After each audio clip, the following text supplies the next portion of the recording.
Assalamualaikum warahmatullahi wabarakatuh.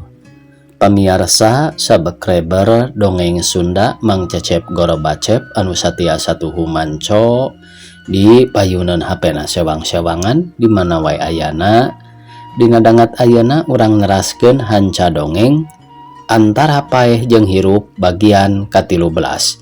Ieu yasana Bapak A. Tholib. Sate acan di pedari ya dongengna sakuma biasa ngahaturkeun rebu nuhun laksa ketika bingahan kasadayana pamirsa anu satia satuhu manco ngomen ngalaik oge ngabagikeun ieu dongeng-dongeng Mang Cecep Gorobacep ka pamirsa anu sanesna. Mudah-mudahan eta kasayan teh dibalas ku Gusti Anu Maha Suci. Amin ya Allah ya Rabbal alamin. Sumangga supados teu nyang kolong ting kana waktos wilujeng ngadangukeun.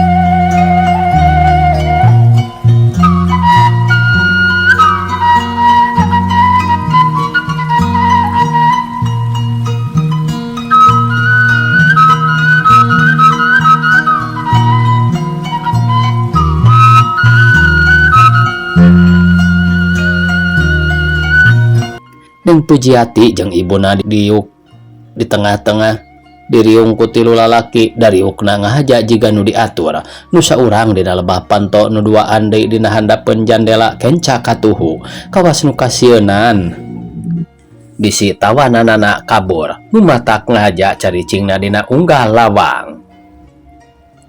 Tiluanana marake pakaian seragam bulau beungeutna lebah panon ditutup ku kain hideung ngan ukur lebah panonna anu dipolongoan niru-niru joro lamun dina film mah beungeutna henteu sidik rupana. Nu diukna nu kangan jandela anu ditoong ku muhyan kadenge ngamimitian nyarita. Ibu Ningrum, kamana angkatna para harja teh? Panginten ibu mau ninga? Kuring teu terang. Sareng saha inditna? Nu nyamper maharita teh Sumirna. Naon eusina eta koper teh ibu? Duka kuring teh dibere terang. Koncina di saha disimpena? Di Bapara Harja. Duka di Sumirna kuring teu terang. Ibu kaget merenya. Ayeuna ku kuring diculik jeung putra ibu. Malah ieu koper ku kuring arek dibawa. Henteu, kuring mah henteu kaget sabab geus umum manusa loba nu jahat batan anu bener.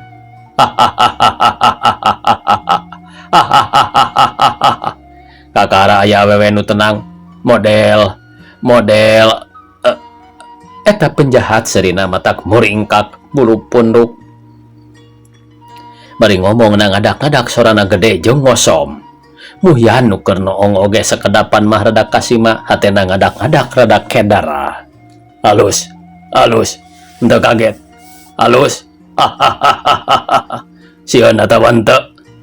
Henteu, kuring henteu kudu sieun ku manusia model anjeun sehingga kuring masih keneh eling ka Allah anu maha kawasa turut adil nu ngaraksa ka umatna nu percaya ka mantena. Allah maha kawasa ceuk maneh pek maneh gara ngadoa ku urang dibere tempo bade ngadengekeun cerita urang supaya nyaho. Maneh ayeuna geus aya di tempat serigala jelema jahat nu model urang henteu aneh kana kateunengan hate awewe model kieu. Tagapkeun dengekeun naon maksud urang pangnyulik maneh jeung ngarampas ieu peti. Kahiji supaya maneh nyaho maneh teh awewe geulis sarua jeung anak maneh urang moal bisa nyorang lamun teu make jalan paksa.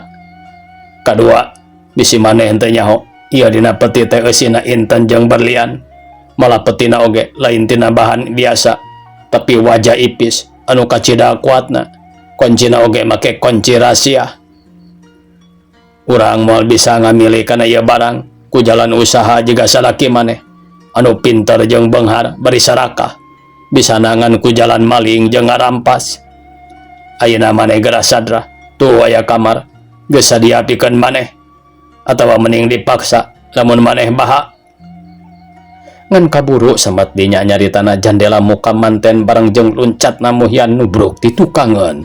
Nu keur nyarita kitu teh nyok seruk pisan kana tembok tina sungutna kaluar getih ku Muhyan dijambak buukna diulang diangkat bari didanghakeun. Pereupna nu tadi geus ngarasa atel dipake nujun gadona blak bae musuhna nangkarak bengkang sirahna ngageledug kana dipana nu geus eueuh papanan musuhna henteu bisa hudang deui. Neng Pujiati pindah di tengah imah ditungtun ku ibuna abus ka kamar nebihan anu keur gelewet. Muhyan anu tas ninggang musuhna anu saurang rada balangah geus dirontok ku baturna ti gigir manehna henteu kaburu nyingcat. Bro, Muhyan labuh ditindihan ku musuhna. Karawak lengan Muhyan nembak punduk musuhna dipiting beri ngagorentel musuhna celok ti handap. Gorentel musuhna ngakurinjal Muhyan jadi malik celok ti handap musuhna ditindihan. Beungeutna Muhyan dihancak ku peureup. Baturna anu saurang nyahuan baturna unggul celok ti luhur manehna nyabut peso tina cangkengna beri nubruk nawak ka kemplong Muhyan. Sareret ku Muhyan ka tembong gurilapna peso anu katojo ku sinar lampu. Muhyan peureum bari ngahijikeun tanagana ngabantingkeun musuhna anu keur nindihan kana lebah datangna peso anu ditubleskeun. Manehna sorangan ngagorentel ka sisi. Musuhna henteu nyangka saeutik-eutik acan Muhyan bisa ngabantingkeun baturna nu geus celok di luhur. Tanagana panubruk anu geus milepas henteu bisa ditahan. Peso nublas kana dada baturna sorangan. Getihna ngaburial tina dada musuhna. Muhyan anu tadi ngagulitikeun manehna ka sisi deket jandela terus nangtung. Manehna henteu nyahoan musuhna anu tadi rubuh keur ngintip nunggu bongohna atuh kakara oge jung pisan manehna nangtung. Ari gebro sirahna aya nu ninggang tina lebah jandela. Muhyan nyoloyong ka juru.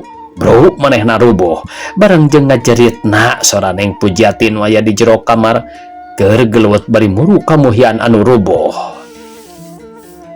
Tapi pananganana dibedol ku ibuna supaya ulahnya ketan ka Muhyan. Muhyan ngulisik arek hudang deui tapi dirontok kuduaan manehna direcengan terus diringkus leungeunna ku tali urutna ngaringkus Neng Pujiati jeung ibuna.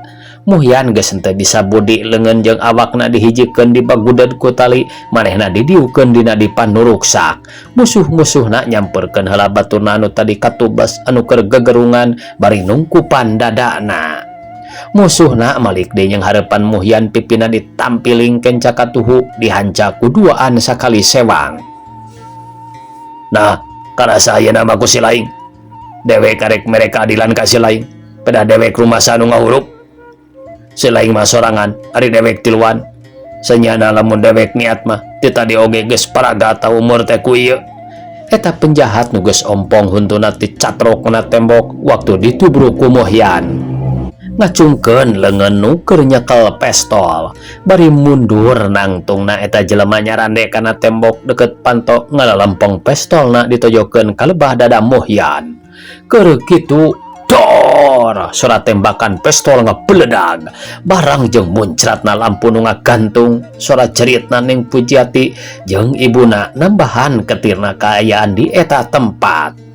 Tadi Muhyan keur dina jero mobil waktu manehna nyumput dina jero carangka kungsi nyahoan aya lampu nyorot tina sahiji mobil nu nuturkeun ti pandirieunana sarta ieu mobil teh kungsi nyiap ngaliwatan mobil anu ditumpakan ku Muhyan. Mobil jeep tentara keur dinas piket ngarasa curiga ka hiji mobil angkutan nu jalana gancang luar biasa. Perwira piket mere isyarat ka prajuritna nu nyekel setir supaya nuturkeun ngabrik eta mobil barinya angan ku senterna. Ku eta perwira katembongan dina jero mobil aya hiji jelema make baju seragam bulau keur deku nyang hareup ka tukang jeung di sisi jiga awewe nyang saya kana carangka nu katuruban sababaraha karung kosong. Eta perwira panasaran jeepna terus disina nyiap mobil anu dicurigakeun, mobil anu disiap jalanan luak leok. Setirna rada buntang banting lantaran ban anu hareupna kempes tapak peso Muhyan nu ditojoskeun tea. Sanggeusna jeepna bisa nyiap sarta nu disiapna geus jauh tinggalenana eta jeep eureun megat di lebah tikungan. Mobilna dikasisikeun lampuna dipoekan. Nepi ka pengkolan jalan jajahan eta perwira marentahkeun supaya mobilna mengkol ka eta jalan. Henteu salah sangkaan eta perwira teh ti kajauhan tembong aya mobil nu jadi udaganana teh keur maju ke jero jalan jajahan. Jalanna kendor pisan lantaran bana kempes, nincak jalan anu taringgul ku batu-batu sagede-gede kalapa. Jeepna dieureunkeun disimpen di tempat anu poek nu tumpakna tarurun nuturkeun ti kajauhan bari siap sedia senjatana. Kabeneran pisan datangna ke tempat anu dituturkeun teh waktu Muhyan keur diringkus arek dipestol ku musuhna. Eta perwira geus aya keur ngintip dina janela pipir urut tadi Muhyan luncat ka jero. Sadetik deui musuh Muhyan narik palatuk pestolna eta perwira geus mihilaan ngebekaskeun Elena nu tadi geus meunang ngabidik di lelempeng kana leungeun nu nyakala pestol. Beledagna sora senjata tina Elena eta perwira awor jeung ngabeledagna sora pestol nu ngepes. Pelorna menerakana lampu anu ngagantung dibarengan ku jeritna sora Neng Pujiati nu ngajerit di jero kamar. Lampu nu ngagantung muncrat minyakna ngabayabah dina tehel seunana ngagegedur hurung tina sumbuna. Tapi dua penjahat geus bisa kabur luncat kana jendela kamar nu dipake cicing ku Neng Pujiati jeung ibuna. Perwira jeung dua prajurit jeleng ka jero muruseun Neng Pujiati jeung ibuna ngagoler kalanger henteu emut bakat kurewas. Muhyan dilaan tina ringkusanana penjahat anu tatu gegerungan keneh di juru. Neng Pujiati jeung ibuna geus areling. Peti anu tadi masih keneh ngagoler dipake bukti kabehanana diangkut kana jeep. Urusanana geus dipasrahkeun ka kantor polisi numpang deketna. Petina Neng Pujiati jeung ibuna ditinggalkeun di kantor polisi. Perwira teh mah ngadius ka rumah sakit masrahkeun penjahat nu tatu ku tapak peso jeung Muhyan nu awakna pinuh ku tapak paneunggel jeung leungeunna doang ku peso harita keneh dirawat di rumah sakit. Di kantor polisi peuting harita keneh Neng Pujiati jeung ibuna dipariksa kateranganana sarta pangakuanana. Neng Pujiati jeung ibuna ku polisi dianterkeun ka bumina. Di bumina dipariksa sajabati peti teh loba deui barang-barang berharga anu leungit bareng jeung leungitna si Amid nu waktu ditinggalkeun masih keneh diringkus ku penjahat anu mawa kabur teh. Saterusna eta kajadian geus aya dina pameriksaan jeung usutan anu wajib. Di hiji rumah sakit Muhyan ngagoler dina salna bari ngarasakeun kanyeri urut gelut leungeunna anu katuhu dibeubeur ku lamak pembalut. Manehna acan aya anu besuk kolotna acan aya nu nyahun. Manehna aya di rumah sakit.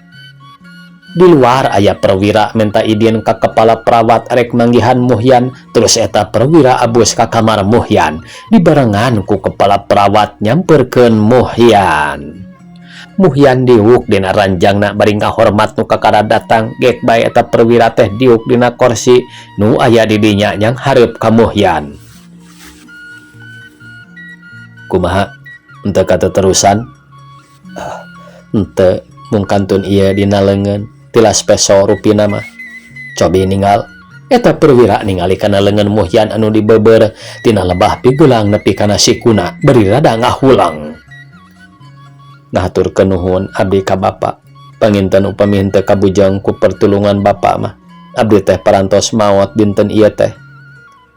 Henteu kudu nganuhunkeun ka Bapa. Bapa mah kabeneran bae diparengkeun jadi lantaran bisa nulungan so teh.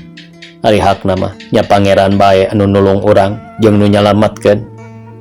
Sumuhun mugi-mugi bae mantena tiasa malas kana kasayan Bapa anu satimpal sareng kasayan Bapa nu tumiba ka abdi. Cuk Muhyan. Maaf, Bapa teh aya nu bade ditaroskeun. Ari jenengan teh leres Muhyan? Leres. Ari tempat tinggal nurutkeun dina surat penduduk nu kapenda ku Bapa mah bener ti suka jadi. Leres. Abdi matuh teh di Mang Darma pun biang oge di dinya. Ari Rama saha jenenganana sareng aya keneh? Muhyan ngahulang manehna can nyahoan ngaran bapana, indungna oge henteu ngabejaan aya keneh henteuna bapana teh. Duka abdi henteu acan terang jenengan pun bapa. Karunya upami kitu mah dugi kateu terang ngaran bapa. Ari ibu maaca anu nyebat mah ari kawit di mana? Keur alit abdi aya di Cikajang, upami henteu lepat mah abdi parantos ingat-ingat poho. Perwira teh rada ngahulang jiga aya nu diingat-ingat nyabak tarangna bari tungkul. Cobi pandangan teh henteu bareuh. Muhyan nembongkeun leungeunna ku eta perwira kaos Muhyan disingkabkeun, leungeunna lebah siku kaluhur ditelak-telak. Lebah tanda hideung anu meulit lebah sikuna rada lila dipeleng ku eta perwira teh bari unggek-unggekan. Muhyan teu ngartieun kana pepetaan eta perwira anu nyidik-nyidik leungeunna, bat lain pelebah nu raheut nu diilikan teh, tapi tanda hideung dina sikuna anu dipeleng bae jiga henteu bosen-bosen, kawas nu boga maksud sejen. Ari ibu sareng sepuh parantos aya nu ngawartosan ujang kenging kecelakaan. Rupina mah teu acan. Rupi eta Pak nu katoblos ku peso teh maot atanapi henteu. Oh eta tiasa katulungan pesona nya oge jero abusna kana dada, tapi rada nyalisi henteu berbahaya ngan dada ripuh loba kaluar getih. Bapak bade katuang ibu bade ngawartosan sing enggal sae bae nya. Engke bapak oge ka dieu deui. Nuhun. Bapak kersa ngawartosan pun biang kumaha saterasna dupi istri teh. Henteu sawios-wios eta mah. Wengi harita oge tiasa mulih. Muga-muga bae saterasna. Sing dugi ka tiasa ngajodo. Perwira teh nyariosna bari emut ngareret ka Muhyan. Muhyan tungku rada eraeun, tapi ari hatena mah nganuhunkeun ka eta perwira da nya kitu pisan kahayangna oge. Mangga atuh dikantun bae ku bapak. Ieu da kaburu borang teuing. Mangga wilujeng angkat cek Muhyan. Eta perwira terus bae kaluar ti kamarna Muhyan serta sanggeus nganuhunkeun ka kapala suster anu kagiliran jaga. Perwira teh kaluar ti rumah sakit numpak najib ngejugjug ke Sukajadi neangan imahna Mang Darma rek ngabejaan yen Muhyan keur dirawat di rumah sakit.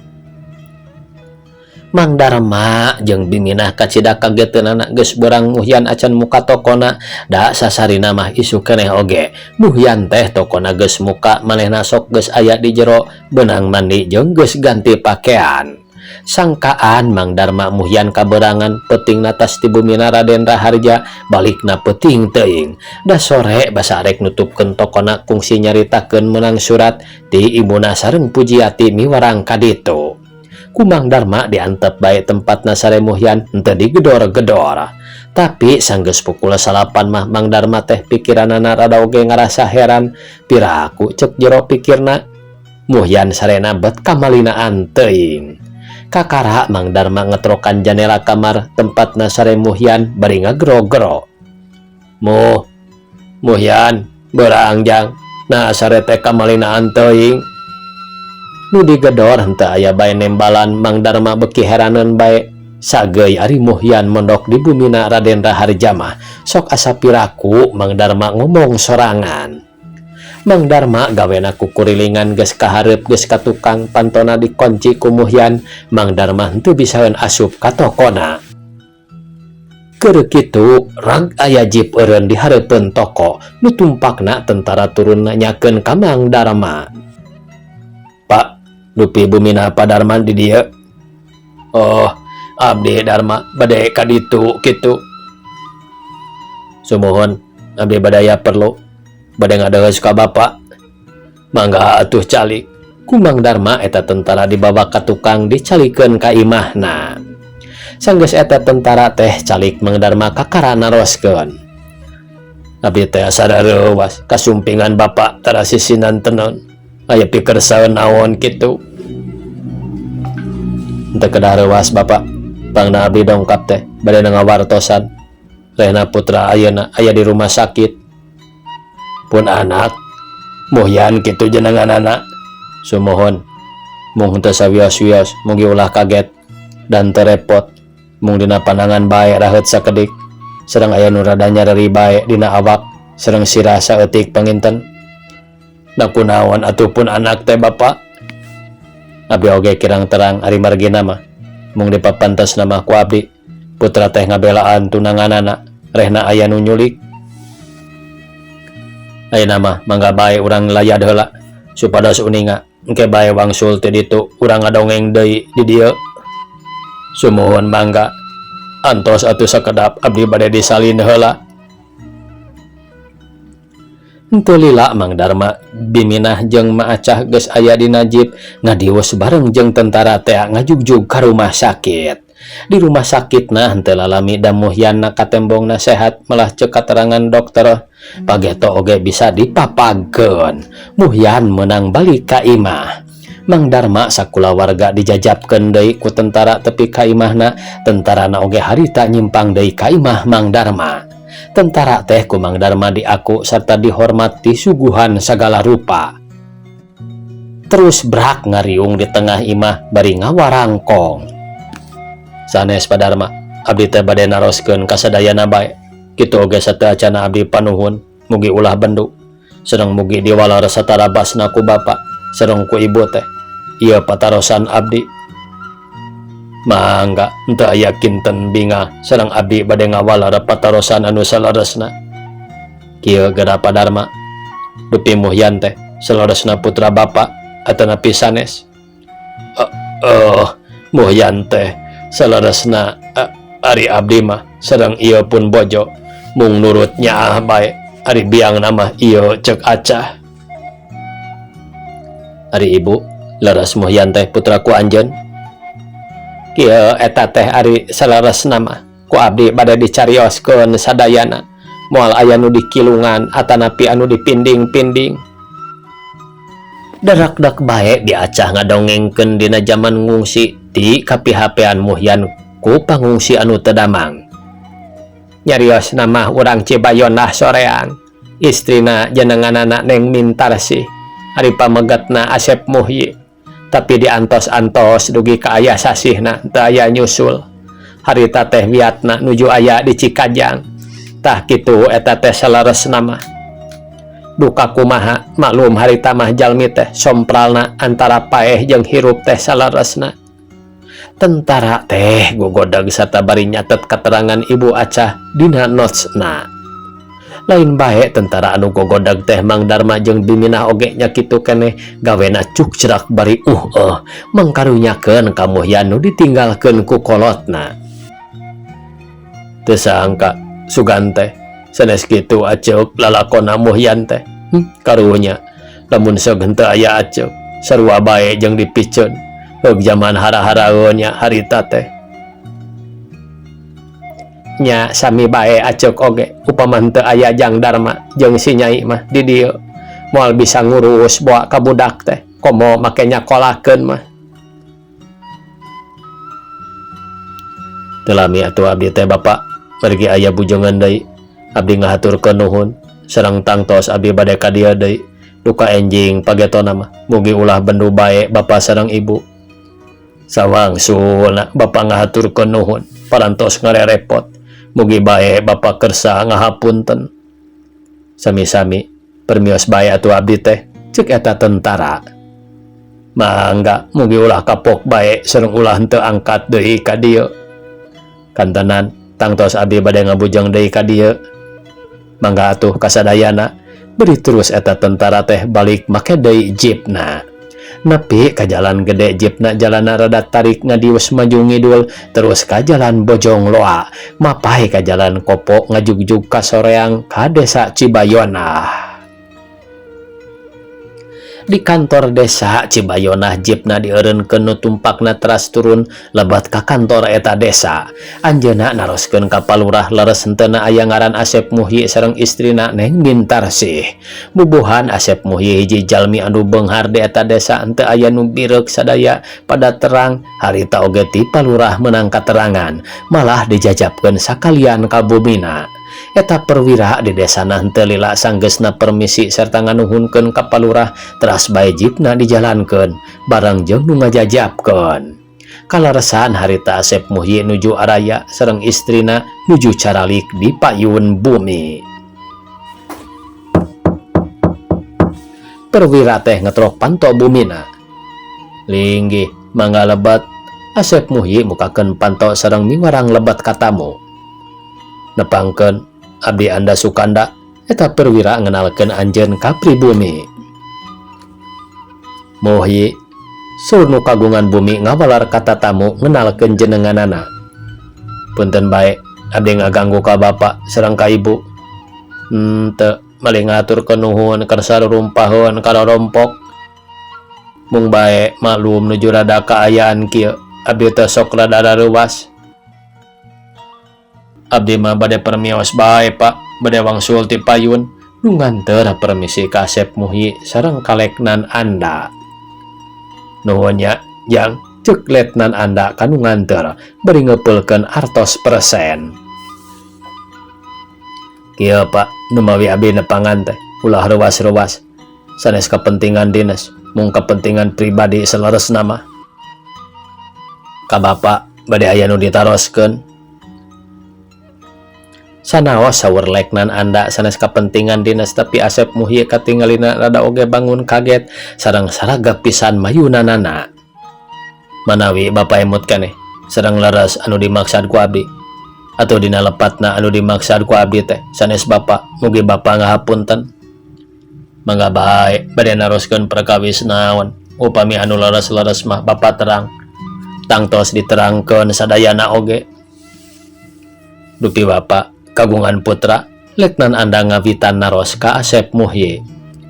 Nu mawi bapak teh henteu kaparengkeun ku pangeran, henteu kinten hoyong nama gaduh anak teh. Manawi henteu kantos ngukut, kantos oge ngukut bapak teh mung nyaeta betu ku hanteu aya pambengan.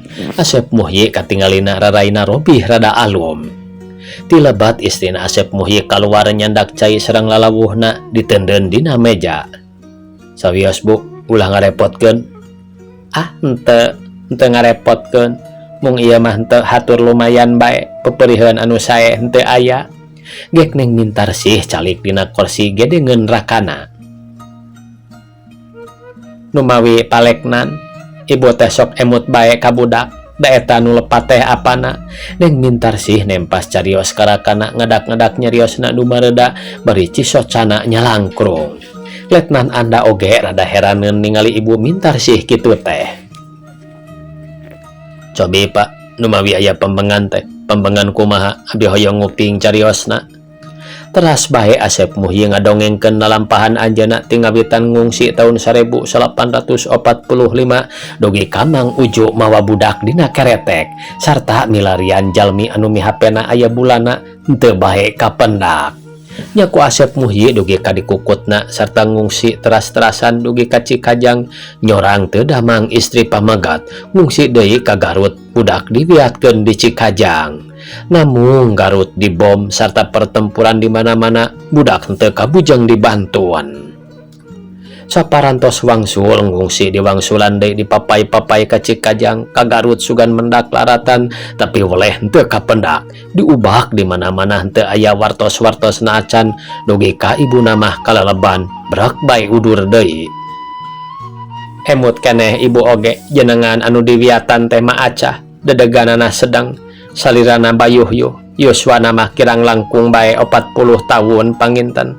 Pantes nama eta jalmi teh seueur lalakona seueur mendak prihatin ningal kana rupi keuretan raraina mah istri tegep naker keur anom nama panginten mung raraina reksa ku poe sareng henteu ngarawat salira.